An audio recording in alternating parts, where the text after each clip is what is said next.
do you support each other dun sa action scene ninyo? Kapag may nasasaktan ba? How do you protect each other? Siguro support in the sense of pag kailangan mo yung gawin yung isang bagay, dapat attentive ka. Kasi sa action, na napansin namin, hindi ka po pwedeng naka-steady lang tapos lutang ka. Kasi magkamali ka lang ng move, mamamali mo rin yung co-actor mo eh. So siguro importante yung rhythm para siyang sayaw. Kailangan nag-jive kayong dalawa. And yun yung pinakamasarap sa shoot namin. Kasi lahat kami, pag sinabing cut, kala mo naglalaro lang kami, nag-e-enjoy kami. Then pag action, automatic in the zone lahat. So hindi namin na-feel na ganun pala namin sinut yung days na yun. Kasi talagang nag-enjoy lang kami. And in-enjoy namin yung ipapakita sa bawat tao. Nung ginawa niyo itong film, kasal ka na ba kay May? Or hinata ka na? Kasal ka na. So ano lang naging reaction ni May na ngayon sinabi nga ni Miss Sylvia na na-aksidente kayo, may mga cut. Paano siya nag-worry for you? Don't worry. We got bruises and everything. At saka ginusto ko rin naman to. Action to. At saka sanay naman si Rose that we've been doing action for the longest time. Wala naman nagsimula ako. Yung serye, movie, nag-action ako. And I just have to say na every time you really do action, you really have to expect bruises, you expect wounds. Kasi part talaga siya. And it's really part, masakit, pero it's part of the fun. It's part of everything. Kasi hindi naman din sinasadya. Minsan may mga pagkakataon na hindi talaga expect freak accidents that happen to some actors. Nangyari din kay Julia sa movie na to, there's something that happened so hindi namin in-expect, but she went through with it, and thankfully yung actors had gain, and that's the most important thing. Everyone's on the same page. You know, sa isang pelikula, we wanted to make an explosive film, we wanted to make a real action film, we wanted to bring back action at the scale of cinema, and they were given the opportunity kasi sila katrabaho, mga nakatrabaho na, and I know their capabilities as well. It was fun for us. So despite that, supportive si May sa'yo, hindi siya yung nagpa-panic mode kapag nasasaktan ka? Ay, hindi naman po. Basta support all the way. Of course, paalala lang ng ingat. I think all of us, safety is always important. Si Julia, anong reaction ni Coco? Na ngayon Action star ka na. And syempre nga yung mga scenes mo nakakatakot, di ba? May mga... Yung original manager ko, proud. Siyempre proud siya kasi siyempre siya naman talaga din yung isa sa nag-uuro sa akin kung paano. Hindi naman gumalaw lang eh. Parang kung paano yung safety. More than the galaw kasi ang galaw naaaral naman namin mga artista. Pero yung safety kasi yun yung hindi na rin masasabi kapag nasa eksena ka na. So, syempre proud siya. Hindi naman mawawala yun. And yung mga safety tips ng mga tinuro niya, nagamit din naman namin lahat dito. So hindi kanya pinagbabawalan na gumawa ng action? Sobrang proud naman siya support. Julia, Ano yung mga balitan safety namin. tips na yun? Safety tips kasi syempre syempre pag may mga baril, automatic yan, laging mag-iingat kasi meron pa rin mga spark na lalabas dyan.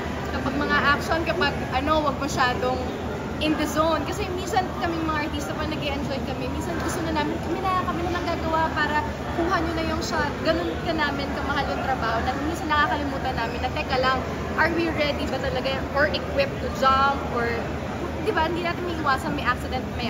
So yung mga ganung bagay, minsan, na-e-enjoy namin, nakakalimot kami. So, Julia, balitan namin, natusok ng pako yung tuhod mo, hinila mo lang. Parang ganun. Yes, kasi yung eksena na yun, pag napanood nyo, nagko-confrontation na yung mga characters. Yun yung first meet-up namin ni Arjo. So medyo intense yung mga bagay-bagay. Eh nahiya naman ako ikat dahil sabihin ko, sandali na pa ako. So ang ginawa ko, dahil intense yung eksena, nung wala sa akin yung camera, hinugot ko na lang yung sa tuhod ko. And then, go on. Ganun lang kami lahat ka-game. Kaya ang sarap-sarap ng shoot. Kung may isang project ang uulitin na gusto ko pang gawin, ito, at paulit-ulit kong gustong gawin. Topak 2, gano'n? Topak 2, 3, 4, 5, go! First time nila manood, proud ba kayo sa sarili ng action stars? Proud, I think. You pulled it off. Oh, I'm happy. I'm just Arjo, forward! Sabi ko nga, ang tagal na nang tinakboy ng tulong ko. Kung saan sa nag-punta for, diba, we were given the privilege to go to festivals. And then finally, after almost 2 years, we were dito. So, what in action, I think it's fun that we created yung sa dulo is yung Arjo play na ito na sa whole team. Kasi hindi ko nga napansin, sabi ko nga 18 days na pinidirect. Pinag-usapan namin kanina, 18 days, parang 3 buwan tayo magkasama. Pero kasi it felt like it was just all fun. Talagang go ng go, narinig nila si Julia, just pulled off nila over leg. Tuloy-tuloy lahat ng eksena and no complaints. So talagang ang sarap lang magkatrabaho lahat ng gano'ng artista. Pero tinangkap ba kayo sa set? At kayong dalawa? Wala nga nangyaring ganun sa set namin kasi sobrang lahat game. Siguro yun yung mga masarap na katrabaho and masarap na project. Ulit-ulitin niya kasi hindi mo mapipi yung pagod, whatever init man yung set dahil nga warehouse ang setup namin. Yung sakit, yung accident, hindi mo naiindahin yun kasi ni isa walang tinong. Kamusta yung tuhod mo? I mean, wala bang kalawang yung... May tetanus shot naman ako prior, so okay naman, safe naman. And lahat naman may safety team naman after. So Na-pressure ba kayo kanina nung tinawag kayo kanina na in the action, king and queen? Kaya po ko. Siyempre, di ba lalo si Julia na alam natin nagka-action din si Coco. Anong, na-pressure kayo? Siguro ang napansin ko sa aming dalawa, si Arjo, magaling na artista, hindi siya dun sa actor sa terms mga titles Siya talaga pag gumawa ng trabaho, gano'n. Siguro yun naman yung napapansin yung same kami. Basta masaya kami sa project, yun okay na kami doon. More than the recognition, reward na lang yun or parang happy na lang kami na appreciate ng mga tao yung nagawa namin. Arjo, Julia, box office o awards? Wow. More work. More! Oh, kasi Mas doon kami sa more work. Just thinking, sabi ko, Sa box office. Wala MJ We're just really thinking of enjoying. Ginawa na namin lahat. We're promoting, umikot na kami.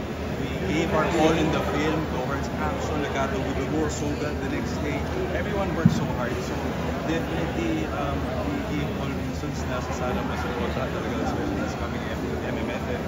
And definitely something na very different in terms of action. Sabi ko, pagbalik. And it is really catering again to the awareness of PTSD. And not just PTSD, but mental health in general. Si Rose daw may question. Rose. Yes. Arjo and Julia, since nagsama kayo kami, matagal din ano yung nakita niyong inaway, kahit funny or topak nakita niyo sa Wala Yun yung funny sa amin, binibiro-biro namin yung term na topak, pero wala kasi talaga lahat nag-jive. Parang automatic nagkakaintindihan kung ano yung kailangan ng bawat isa. So, minsan kapag may inaantok na, andyan may magpapatawa yung isa sa grupo namin. So, automatic yun, mabubuhay na kaming lahat. Pag may pagod na, mag-aano yung isa. So, walang ganun nangyari. So, very smooth. Very smooth sailing po talaga yung set. That's why sabi kanina ni Paolo, I think Arjona, looking forward to working the next day again. Kasi pagdating namin ng set, tawanan, pero pagdating sa eksena, sorry by the word, nagpapatayo naman kami. So, ganun lang na setup, pero it's all fun. Pero Arjo, alam natin yung mga kalaban mo this MMFF, mabibigat. Nandiyan si Aga Mulak, si Piolo Pascual, si Dennis Trillo. Sa palagay mo ba, totopakin ka kapag isa sa kanila ang tumalo sa'yo bilang best actor? Ako, I never, since day one career, I never thought to get an award. I do what I can to contribute as much as I can. Hanggang doon lang po yun. I never worked for an award. I just really wanted to express myself to telling stories. Kaya maganda po story ang Topax. And what Julia said, we're not anymore looking towards all these other unnecessary things to express. I think we're here to express ourselves lang and do other roles na I think yung role namin as actors, huwag yung ulit ng role, or lang sa ibang mga roles, mga hindi pa namin nagagawa. So hindi umakit sa ulo mo na nanalo ka na internationally ng mga Best Actor Awards? Those are only reasons for me to work hard. Last na lang ako. Ano yung natutunan nyo sa role nyo dito na nai-apply nyo in real life? And ano yung nabago sa inyo para mabawasan yung topak nyo? So yung first question? Ano yung natutunan nyo sa role nyo dito na ina-apply nyo in real life para mabawasan yung topak nyo? Ako siguro as swing, na-realize ko na kapag usapang pamilya na talaga, pag nandun ka na sa sitwasyon na life and death, ilalaban na pinalaban mo. So kahit anong topak pa yun, magalit ka man sa, like sa kwentong may kapatid ako doon, which is si Kokoy, kahit ano man yung maling ginawa ng kapatid mo, at the end of the day, love will prevail. So yung pagmamahal mo yung mas mananaig. So hanggang kamatayan, kung kaya mo ipagtanggol yung mahal mo sa buhay, gagawin ang gagawin. Siguro, lahat ng masamang taong suma. Topak explains that every character is human. May pinanggagalingan, we're born in different circumstances, different situations. And kaya tayo ganito, no? Kaya ganun yung character ni Sid, kaya ganun yung character ni Julia, kaya ganun yung character ko. And siguro, anong ginagawa ko para hindi magkatopa? Katulad ng sinabi ko kanina, tita, hinga. Hinga, and always choose kindness, always choose to be the better person no matter what. Kasi getting your topak out and sabi ko nga, pag sinabi ko na hindi mo na mababawi. So might as well keep it to yourself as much as you Paano ka nilalambing ni Maine kapag tinatopa ka na? Yakap. Yakap lang. Yakap lang, wala nang topak. Di Julia, paano nawawala ang topak mo? Anong ginagawa ni Coco? Katawa lang. Yakap na lang din.